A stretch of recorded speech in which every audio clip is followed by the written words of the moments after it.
આવશો આવશો આવશો આવશો.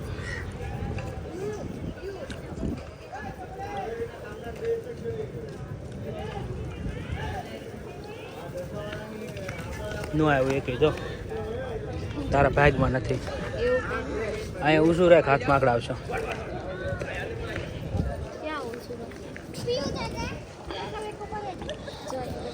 ના ખાઈ લે, કેટલા બધા છે.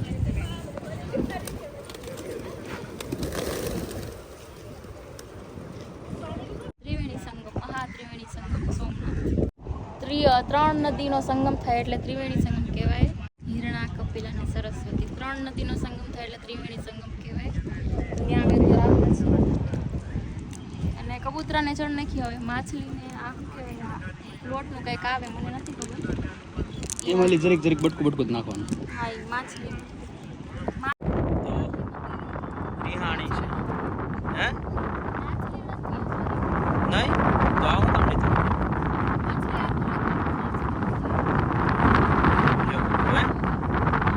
હવે તું ખાઈ છે ને તું માછલી છો ને હે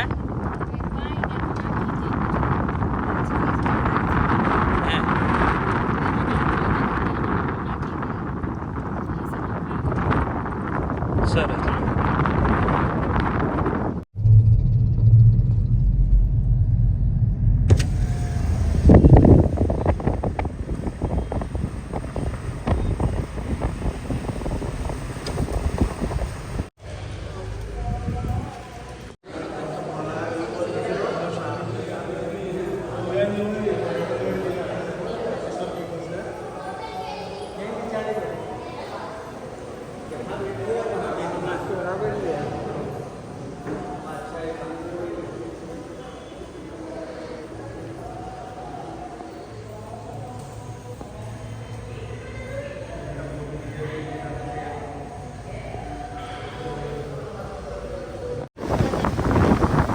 દોસ્તો અમે આવી ગયા છીએ સોમનાથમાં કપિલેશ્વર મહાદેવ જે દરિયાની અંદર છે. તમે જોઈ શકો પેલી ધજા છે,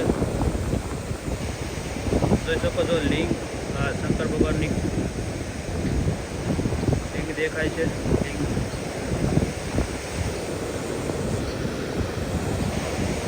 તો ધજાની બાજુમાં તમે જોઈ શકો દરિયામાં જે છે કપિલેશ્વર મહાદેવ અને આવી ગયા છે ના જોવા. તમને પણ મેં કીધું સાથે સાથે દર્શન કરાવી. અને દરિયો જે ઘૂંટવાટા કરે છે કહેવાય ને કે ઊંઢડિયા માણસ કરતા દરિયાના કિનારે બેહવું સારું. ઓલો ઊંચો માણસ સારો બોલે તો નહીં પણ આ ઘૂંટવાટા કરી દરિયો તો ઘૂંટવાટા કરે. અને મોટા મોટા મોજા આવી રહ્યા છે. હમણાં થોડુંક વાતાવરણ જામી રહ્યું છે. તો તમને કેવું લાગે છે હમણાં ફરવાનું? હે જોરથી બહુ મજા આવે છે આ બધા દ્રશ્યો જોઈને કે મારી જિંદગીમાં હું પહેલી વાર મતલબ દરિયાની આટલી નજીક જાઉં. પહેલાં આગળ એકવાર જોયેલું છે, આ બીજી વાર આવું છું દરિયા પર. અને દરિયાના ઘૂંટવાટા જોઈ શકો છો તમે, કેમ કે પવન એટલો જોરથી વાય છે એટલે દરિયાના મોજા જોરથી ઉછળીને અને કાંઠે આવે છે, કાંઠે પછડાઈ રહ્યા છે. તો અમે આ સુંદર દરિયા કિનારાનો નજારો માણી રહ્યા છીએ અત્યારે. તમે પણ અમારા બ્લોગના માધ્યમથી આ મજા માણી શકો છો. તો કન્ટિન્યુ બ્લોગમાં રહેજો અને તમારા દરેક ગ્રુપમાં શેર કરજો. વિડીયો ગમે તો લાઈક, શેર અને સબસ્ક્રાઈબ કરવાનું નહીં. વાહ વાહ.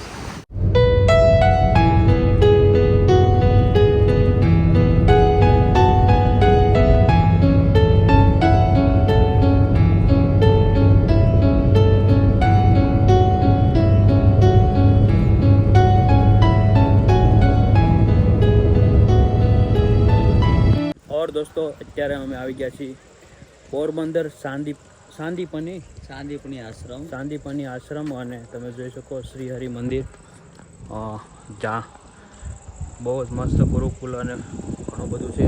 અહીંયાનું જે વાતાવરણ છે બહુ જ સારું છે. તમે જોઈ શકો ત્યાં સામે ગાંધી બાપુ અને કસ્તુરબા અને ગાંધી બાપુ છે. તમે જોઈ શકો તે પ્રમાણે. અને આ મંદિર અને આ આશ્રમ રમેશભાઈ ઓઝા એવા શું કહેવાય લોકપ્રિય કથાકાર છે, એમણે બનાવેલું છે. તો અમે જોવા માટે વિઝિટ કરવા માટે આવ્યા છીએ. આ મંદિર છે ને સ્કૂલ પણ છે સાંદીપની વિદ્યાલય વાહ. ત્યાં પણ